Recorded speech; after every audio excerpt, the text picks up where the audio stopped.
So before we move on any further, we need to introduce some terminology. The present value is the value of a security or any asset today.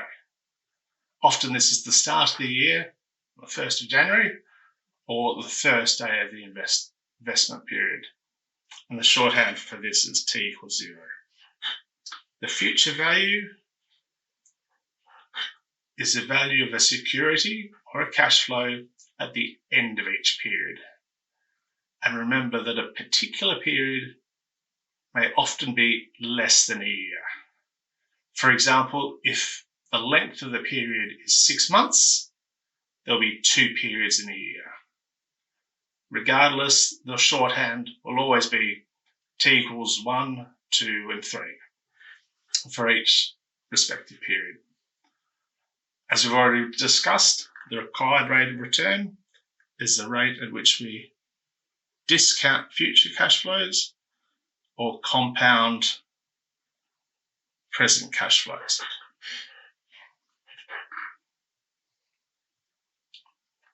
Now, payments can be cash inflows, outflows, coupons from bonds, dividends from shares, and are made either at the start or the end of each period. If we have a series of equal cash flows on regular dates, this is known as an annuity. If that cash flow is received on the final day of the period, which is more common, this is known as an ordinary annuity. If that cash flow is received on the first day of each period, the annuity is then known as an annuity due.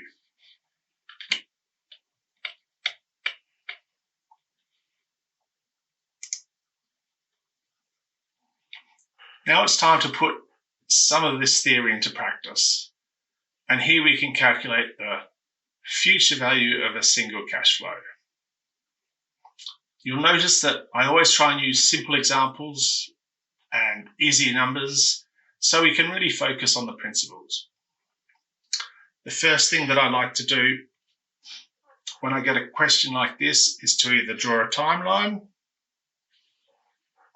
or highlight the key financial variables. And in this example, I've done both for you. We can quite clearly see that we have $100 to invest for 2 years. So $100 at 10%, earning 10%, will give us 110, multiplied by 1.1 being the interest factor, gives us a total of $121, excuse me. So using compound interest, the future value is 121. Using simple interest, the future value is $120. So looking at the difference between simple and compound interest, using simple interest, interest is the interest rate multiplied by the opening balance of the first year. Using compound interest, the interest rate is the opening balance of the current year multiplied by the interest rate. Therefore, in the second year, rather than earning 10% of $100, we're earning 10% of $110. Fundamentally, the difference is the fact that in year 1, interest is now earning interest in year 2. Excuse me, let me rephrase that. Year 1 interest is earning interest in year 2. This does not happen under simple interest. Another way of saying this is we are now earning interest upon interest. Please bear in mind that unless a question explicitly states otherwise, you're safe to assume that you're calculating interest on a compound basis. Using the formula, we would calculate the future value using the present value multiplied by 1 plus 0.10 to the power of 2, which will give you 1.21 being the future value interest factor. Based on this formula, we can make two observations. The higher the discount rate and the greater the number of periods, the higher the future value.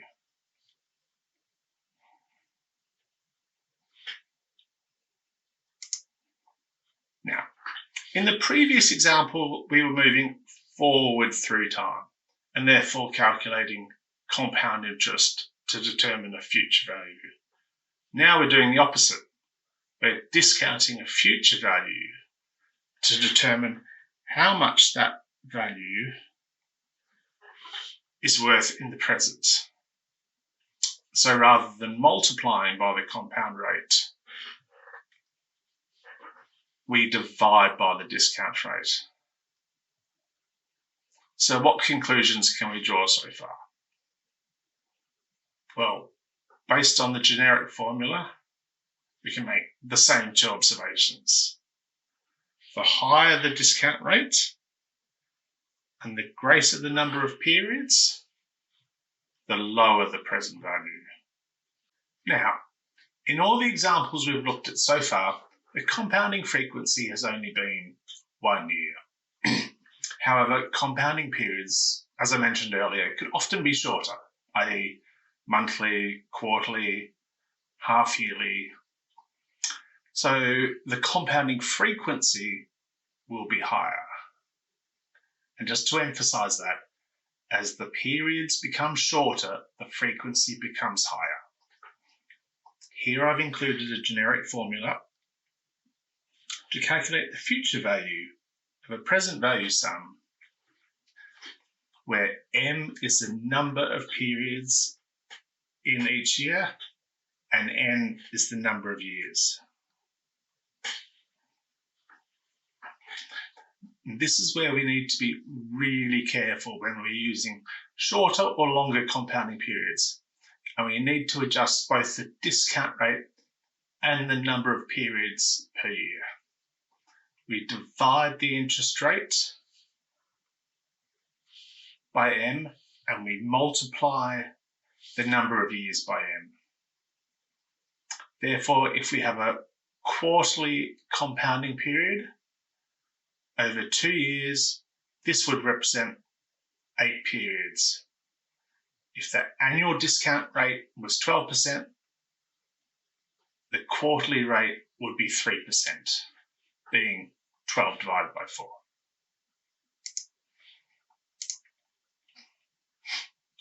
So let's have a quick look at an example. In both scenarios, David has £5 million to invest that pays 6% per annum for 1 year. In scenario 1, the interest is compounded monthly, whereas in scenario 2, it's compounded annually. And just to be extra helpful, I've shown you 2 different methods to solve the problem, both of which you're expected to know. And I would really encourage you to become familiar with the business finance functions of your calculator, because it's probably one of the easiest areas to slip up in the exam.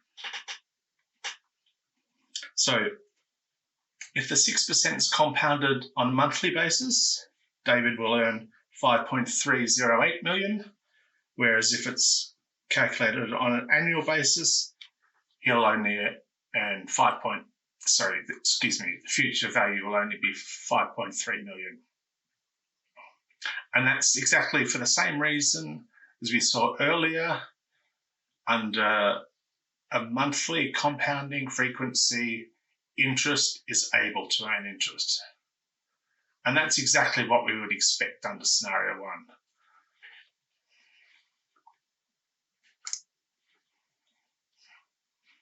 Here we develop compounding frequency further and introduce you to continuous compounding, where we effectively have an infinite number of periods in a year. So let's look at this example. If Linda invests £10,000 at 12% for a year, what will be the future value of her investment depending upon the compounding period? If she invests £10,000 at 12%, 12% is known as the annual percentage rate, the APR.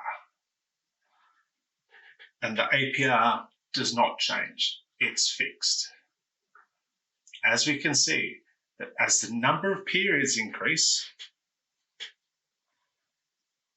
from annual to weekly, so does her future value and her effective annual return, which is abbreviated to EAR. So while that APR of 12% hasn't changed, the future value and the EAR, the calculated return, both increase until they reach their mathematical limit, which we call the continuous compounding rate. And you'll often see it written CCR. While the idea of daily compounding may seem far-fetched, it's actually pretty common. Most international banks will trade with each other on an intraday or daily basis, but that's a discussion for another time. In order to determine the continuous compounding limit, mathematically, we calculate e to the power of 0.12. E is the natural log constant. It has a value of about 2.718, but that's really all you need to know for most finance courses. So please don't get too hung up on it. However, there is just one quirk. If Linda was now investing for 2 years, as we see here, we need to multiply the interest rate by 2. So we'd be raising e to the power of 0.24.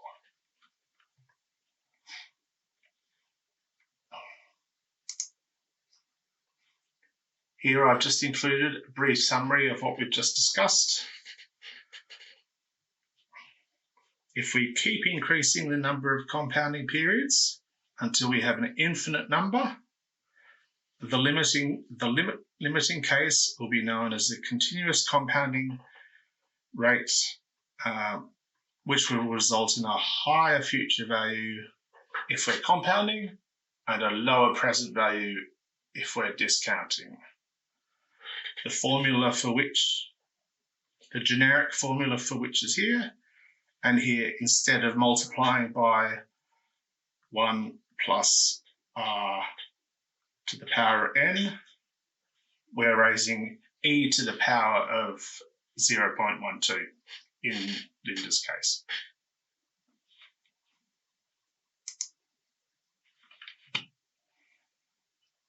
And again, this is just further reinforcement. In Linda's example, we calculated the EAR by comparing the future value and the present value.